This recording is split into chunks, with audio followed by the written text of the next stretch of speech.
넘어질 때 불쌍히 여겨 구원해 주님, 은혜의 주님 오직 예수. 아멘. 아멘. 하나님의 말씀 보도록 하겠습니다. 하나님의 말씀 마태복음 5장 10절 말씀입니다. 마태복음 5장 10절 말씀.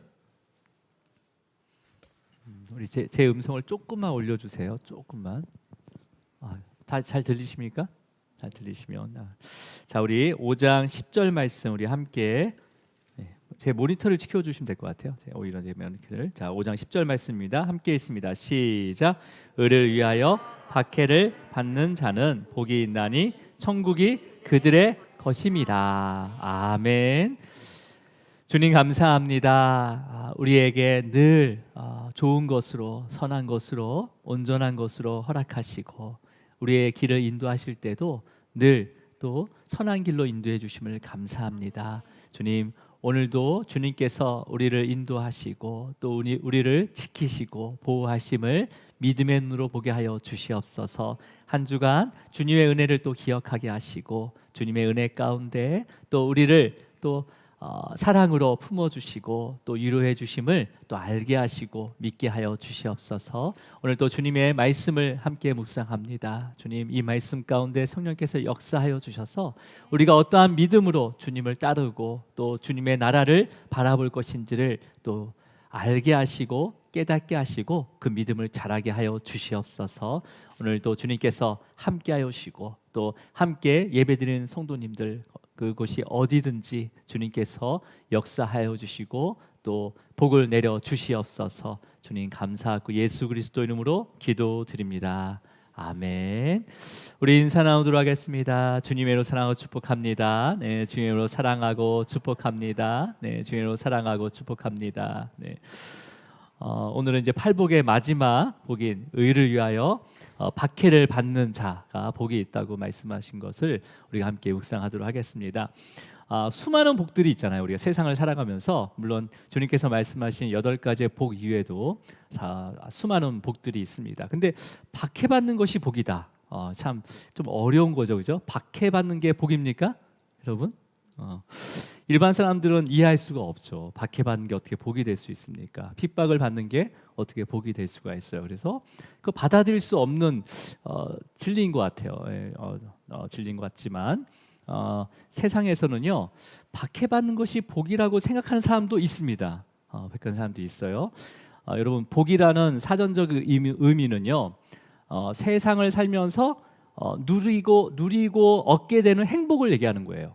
이 복은 세상을 살아가면서 우리가 누리고 또 그 다음에 얻게 되는 행복을 복이라고 하는데, 그러니까 이 복이 어떤 그런 한정적인 이렇게 보여지는 것과 또 내가 가지고 있는 것만 복이 아니라는 거죠, 그렇죠? 예, 또 물질이 될 수 있고 또 환경이 될 수 있지만 무엇보다도 세상에서 가장 큰 행복은 사랑에서부터 시작되는 것 같아요, 그렇죠? 사랑에서부터. 아무리 물질이 많아도 사랑이 메말라 있으면 행복할 수 없잖아요, 그죠? 내 환경이 아무리 좋아도 사랑이 없다면 거기서 행복을 내가 느낄 수가 없는 거죠.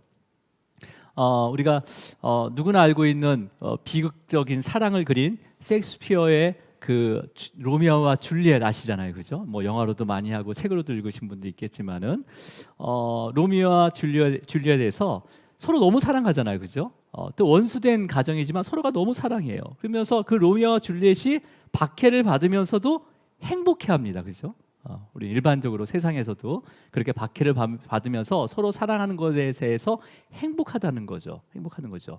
그러니까 로미오와 줄리엣은요, 그 자신들과의 그 사랑의 관계, 그 관계를 지키기 위해서 많은 박해를 받지만 서로 사랑하는 것을 통해서 행복을 누리면서 기꺼이 또 죽음을 선택할 수 있었던 것 같아요, 그죠? 죽음을 선택하는 것처럼 주님께서도 하나님과 또 하나님의 택하신 그 자녀들의 그 사랑을 회복하기 위해서, 그 사랑을 위해서 박해를 받고 또 십자가에 죽기까지 했습니다.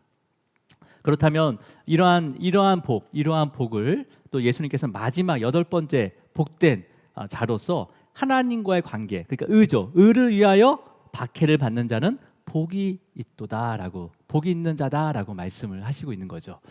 자, 그럼 우리 그러면서 예수님께서 11절에 또 이어서 이렇게 또 설명을 부가적으로 하셨습니다. 더해 주셨어요. 우리 11절을 한번 읽어볼게요. 자, 함께 읽습니다. 시작. 나로 말미암아 너희를 욕하고 박해하고 거짓으로 너희를 거슬러 모든 악한 말을 할 때에는 너희에게 복이 있나니. 그러니까 우리가 주님의 사랑과 그 다음에 주를 믿는 그 신앙으로 주님으로 말미암아 우리가 그 주님을 따르고 동행하는 삶을 살면서 우리를 욕하고 그 다음에 박해하고 그 다음에 거짓으로 우리를 모욕하는 그러한 악한 말을 할 때도 우리가 하나님과 관계를 무너뜨리지 않고 애쓰는 그 삶이 복이 있다라고 말씀하시는 거죠. 그죠? 복이 있다. 그렇게 하나님 관계를 내가 지키기 위해서, 무너뜨리게 하기 위해서 애쓰면서 받는 욕이, 어떤 욕을 듣고 박해를 받는 자는 복이 있다고 말씀하시는 거죠. 그래서 여러분, 이 8번째 복은요, 그냥 독립된 복이 아니라 우리가 지난주에 봤던 7번째 복과 연결이 되어 있습니다. 7번째 복이 뭐였습니까? 화목해하는 자는 복이 있다고 했잖아요. 화목해하는 자, 그죠? 여러분, 그러니까 하나님과의 관계가 먼저 화목이 돼야 되는 거죠. 화평케 돼야 되는 거죠. 그래서 하나님 관계가 회복된 성도들에게는요, 하나님께서 여러 가지 직분을 주셨어요. 어떤 직분을 주셨습니까? 그 중에 화목해하는 직분을 주셨단 말이에요. 우리에게 화목해하는 직분, 그죠? 그래서 우리가 아무리 화목해하려고 노력하려고 하지만 또 그것을 무시당하거나 아니면 화목하게 살기를 거부하는 사람들이 분명히 있어요, 그죠? 분명히 있습니다. 오히려 그들은요, 그 화목을 거부하는 그들, 또 화목을 깨는 그들은요, 화목해 하려는 그 성도들을 욕하거나 또 비방하거나 또 비방하는 일을 주도적으로 또 앞장서기도 합니다. 자, 근데요, 여러분, 물론 이제 교회와 성도가 잘못된 모습, 잘못된 길로 가거나 또 올바르지 못한 모습이 있다면 당연히 사회의 지탄을 받아야 됐고 또 박해도 받아야 됩니다. 하지만 하나님과의 관계가 회복된 자녀들이 받는 박해는요, 어떠한 잘못된 모습과 그 다음에 올바르지 못한 삶을 살기 때문에 박해를 받고 지탄을 받는 게 아니라는 거죠. 지금 우리 말씀은요, 그죠? 그래서 우리는 이러한 박해를 받을 때마다 우리가 점검이 필요한 거예요. 근데 이 박해가 어디로부터 온 것인지를 우리가 한번 점검을 해봐야 되는 거죠. 그래서 우리가 첫 번째 복부터 지금 지난주까지 7번째 복, 이 복을 통해서 우리의 삶을 점검을 할 수가 있는 거예요. 자, 여러분, 먼저는 우리 교회와 성도들, 또 내가 내 삶 가운데 우리 교회 안에 이 부패한 그러한 모습이 있는지, 부패한 영이 아닌 계속적으로 우리가 거룩한 영을 구하는 심령이 가난한 교회인지 성도인지를 점검해야 되는 거죠. 이 심령은요, 하나님의 영이라고 말씀드렸습니다. 그렇죠? 그다음에 그를 가난한 자, 하나님의 영이 가난한 자는 하나님의 영을 구하는 자예요. 구걸하는 자예요. 하나님의 영이 뭡니까? 성령이죠. 그리스도의 영인 성령이시죠. 성령을 거룩한 그 영을 구하고 있는지, 내가 오늘도 내가 하나님의 거룩한 영, 성령의 그 도우심을 받기를 원하시는지 점검을 해야 되는 거죠. 그러면서 내 부패한 그런 죄의 모습과 그런 모습들을 애통해야 되는 거죠. 여러분 안에는 아무리 내가 그 부패한 것을 잘라버리고 도려냈다고 하더라도 여러분은 여전히 그 부패성이 남아있다는 것을 기억하시기 바랍니다. 그래서 그 부패성을 보고 애통해야 되는 거예요. 벗어나려고 애써야 된다는 거죠. 애통해야 된다는 것은 거기서 벗어나려고, 그것을 끊어내려고 애써야 된다는 거죠. 그때 성령님의 위로를 받게 됩니다. 이 위로, 그러니까 성령님께서는요, 교회와 성도들 그 부패하고 악한 마음에서 떠나도록 뭘 주시냐면 온유하게 만드십니다. 우리에게 온유함을 주시는 거예요. 온유하게 만드시고 이 온유함을 통해서 주님을 더 갈망하게 하는 거죠. 이 갈망하는 마음이 어떤 마음이에요? 의에 줄이고 목마른 자가 되게 하신다는 거예요. 그렇다면 여러분, 의에 줄이고 목마른 자들은요, 주님의 사랑을 깨닫게 됩니다. 주님의 사랑을 통해서 모든 목마름이 해결되는 것을 깨달을 수가 있어요. 이제까지 나의 목마른 갈급함이 뭔지도 몰랐어요. 어떨 때는 내 취미, 새로운 취미, 이거는 정말 나에 딱 맞는 취미야. 그리고 그것에 집중하지만 어느 순간에 공허해지는 거죠. 또 목마르지는 거죠. 내가 이번 이러한 어려운 일들을 내가 해결하고 뭔가 이게 잘 되겠지 하는 그런 마음 가운데 열심히 노력했지만 막상 그것을 넘고 나서 보니까 또 다른 목마름이 생기는 거죠. 그 목마름은 채울 수가 없는 거예요. 근데 주님을 갈망하기 시작하면서부터 그 목마름이 채워지게 되는 거죠. 예. 그러면서 그 목마름이 채워지니까 이제 긍휼을 베풀 수 있는 거예요. 예전에는 내가 제일 불쌍한 사람이었어. 야, 나처럼 불쌍한 사람은 이 세상에 없을 거야. 근데 그 목마름이 채워지니까 이제는 긍휼한 사람들이 보여지기 시작하는 거예요. 긍휼한. 누가 보면요, 더 찌질해 보이지만 그 마음은 긍휼함을 베풀기를 원하고 있는 거죠. 그 긍휼한 자는 또다시 주님의 긍휼함을 받습니다. 이 긍휼함으로 인해서요, 이제는 예수 그리스도가 하나님의 아들임을 믿게 되는 거예요. 하나님의 그러니까 아들이 예수님을 믿는다는 것은 누가 있다는 거예요? 하나님이 있다는 거잖아요. 하나님의 아들이 예수님이란 거, 그 아들이 있다는 것은 분명히 아버지가 있다는 거잖아요. 하나님을 보게 되는 거죠. 보게 되는 거죠. 본다라는 이 원어적 의미가 바로 믿는다, 인식하다라는 말씀이었습니다. 그러니까 하나님을 믿게 되는 거예요. 예수 그리스도를 통해서요. 자, 그렇게 되면 어떻게 됩니까? 이제는 마음이 청결해지는 거예요. 그제는 내 마음을 어떤 것으로 청결할 수 없었지만 예수 그리스도가 하나님의 아들임을 믿음으로 인해서 하나님을 믿게 됨으로써 그 거룩한 주님의 그 보혈이 나의 마음 가운데 부어지는과 동시에 청결함을, 우리가 의롭다함을, 칭함을 받게 되는 거죠. 저 마음이 청결한 자로 우리는 믿음으로 살아가게 되는 거예요. 그죠? 그러면 마음이 청결을 받아서 어떠한 삶이 보여지는 겁니까? 화목해하는 삶. 그러니까 모든 성도들에게 믿음으로 요구하시는 삶이 무엇이냐면 화목해하는 삶인 거예요. 화목해하는 삶. 교회와 또 가정에, 또 자녀와 관계 가운데 모든 곳에서 화목이 이루어지는 거죠. 왜? 이미 예수 그리스도와 하나님과의 화목이 이루어졌기 때문에 이제는 나의 수평적인 관계가 모두 화목해 원하시는 삶을 살기를 원하시는 것을 알게 된다는 거예요. 내가 화목해야지 해서 화목되는 게 아니라 이미 하나님께서 화목함을 이루셨기 때문에 이제는 그 화목함을 기쁨 가운데 이제는 주위 사람들과 화목하지 않으면 불편한 거예요. 내가 주님 앞에 나아갈 수가 없는 거죠. 화목해하는 삶을 우리에게 직분으로 주신 겁니다. 사명으로 주신 거예요. 자, 여기까지 따라왔다면 우리가 여기까지 따라왔다면 모든 그러니까 성도들이 받는 박해는 분명히 의를 위해서 예수 그리스도로 말미암아 받는 박해이라는 것을 알게 되는 거죠. 그죠? 이러한 박해를 받을지라도 또 실망하지 말고 또 낙심하지 말고 절망하지 말고 주님께서 또 위로를 해주십니다. 그 위로의 말씀이 바로 이 12절 말씀. 어떻게 위로하시는지 우리 12절을 읽도록 하겠습니다. 시작.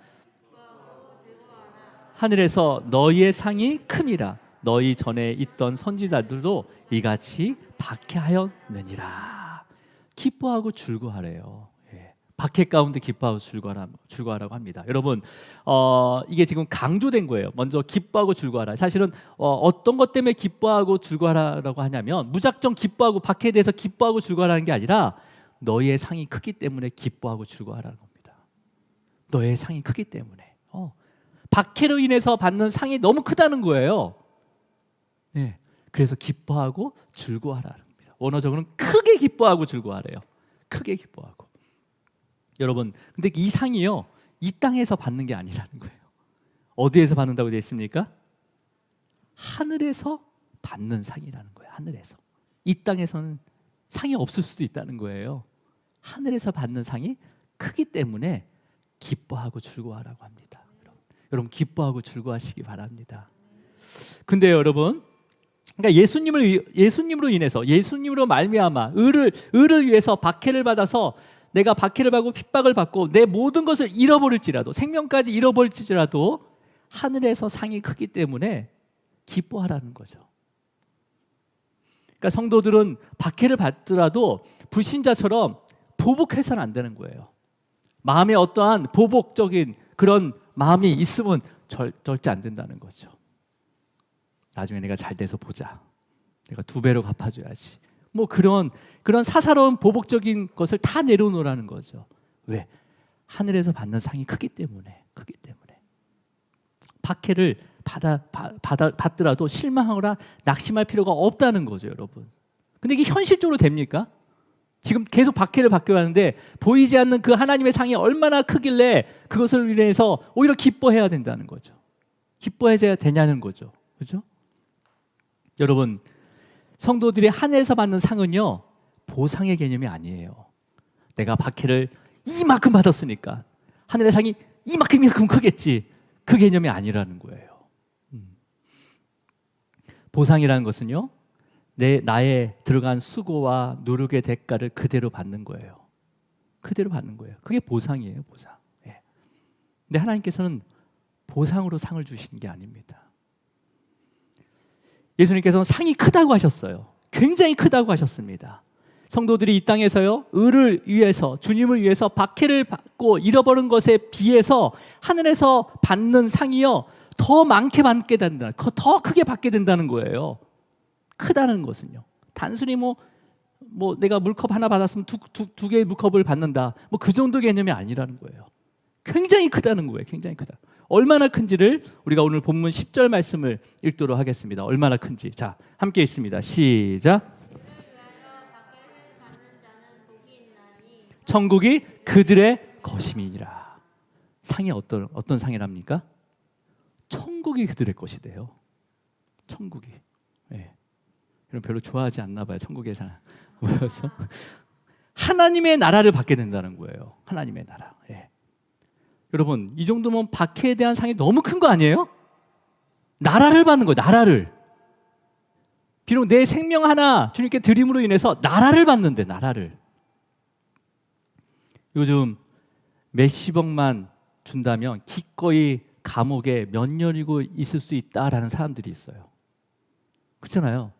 한 10년 있으면서 한 100억 정도 받으면 10년 있을 수 있습니까? 여러분 어떻게 하시겠어요? 뭐 100억이 아니라 50억만 줘도 내가 10년 있겠습니다 라고 생각할 수 있잖아요. 그러니까 죽으면 쓰지도 못할 그 몇십억 되는 돈을 위해서 얼마든지 내가 이 땅에서 박해를 받을 수 있다는 거예요. 이 세상 사람들이요. 그렇잖아요. 그렇죠?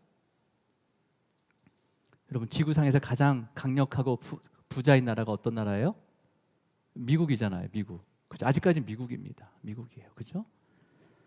하나님 나라에서는요, 미국은 점에 불과합니다. 점에 불과해요. 점도 안 될 거예요, 아마. 그죠? 보이지도 않을 겁니다. 그러니까 이런 나라, 이런 하나님의 나라, 우리가 상상할 수 없는 그 하나님의 나라가 어떤 건지는 모르지만 그것을 상으로 주시겠다는 거예요.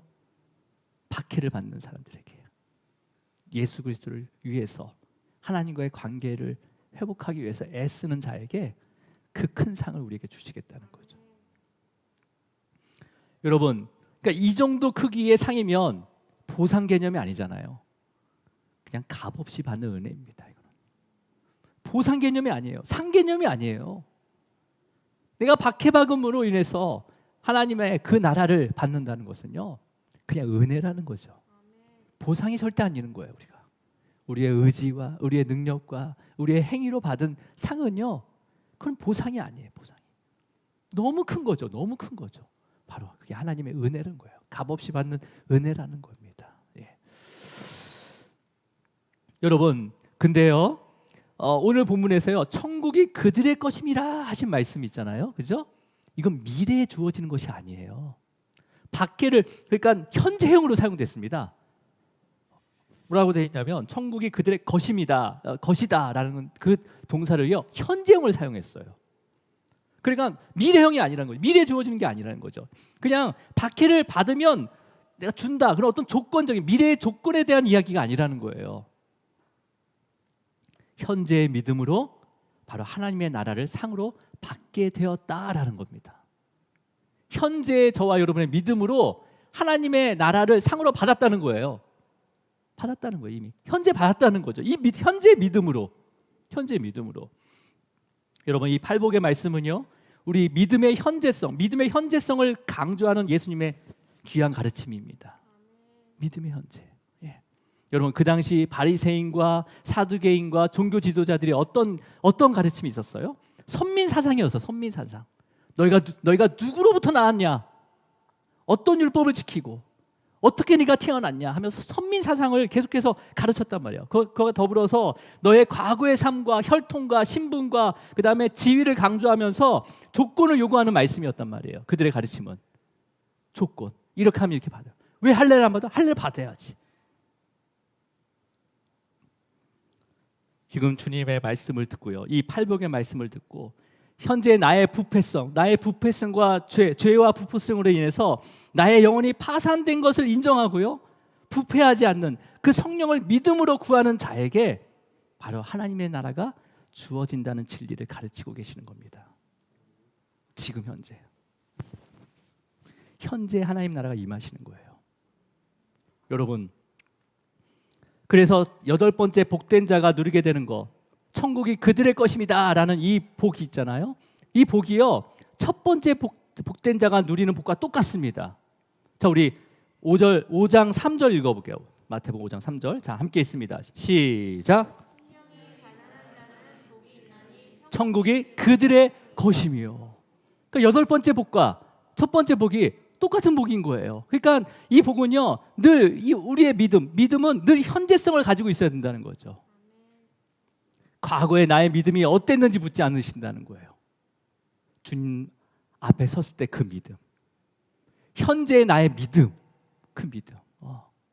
과거에 나의 믿음이 어땠는지, 약했던지 강했던지 뜨거웠던지 미지근했던지 상관하지 않고 지금의 믿음을 보신다는 거예요. 지금 믿음. 지금 네가 주님의 영을 구하고 있느냐, 지금 네가 너의 부패성을 인식하고 있느냐, 그 죄를 돌아보고 있느냐, 그 믿음을 보시겠다는 거예요. 그러니까 지금 과거에 어떤 삶을 살았든지 중요한 게 아니라는 거예요. 과거에 내가 정말 음란한 거기에 사로잡혀서 음란한 여인으로 살았든지, 아니면 내가 정말 세리로서 아주 가난한 자 것을 뺏어가면서 그들을 또 멸시하고 모멸하고 조롱하는 그런 자로 살았든지, 아무리 예전에 과거 내가 아무리 의롭다고 내가 하나님의 율법을 다 지켰다는 그 젊은 청년처럼 그렇게 의로움을 살았든지 상관하지 않는다는 거죠. 지금 믿음, 나에 대한 믿음이 어떤 믿음이냐라고 물어보시는 말씀, 이 믿음의 현재성을 나타내는 가르침, 바로 팔복의 말씀인 거예요.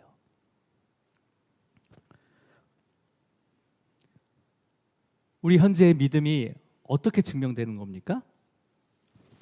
여러분 믿음이 어떤 믿음, 신실한 믿음인지 또 진짜 믿음인지 어떻게 증명될 수 있어요? 평안할 때는 확인이 안 돼요. 우리가 평안할 땐 절대 확인이 안 됩니다. 성도와 불신자에게 믿음이 있는지 없는지 알 수도 없어요. 평안할 때는요. 그죠?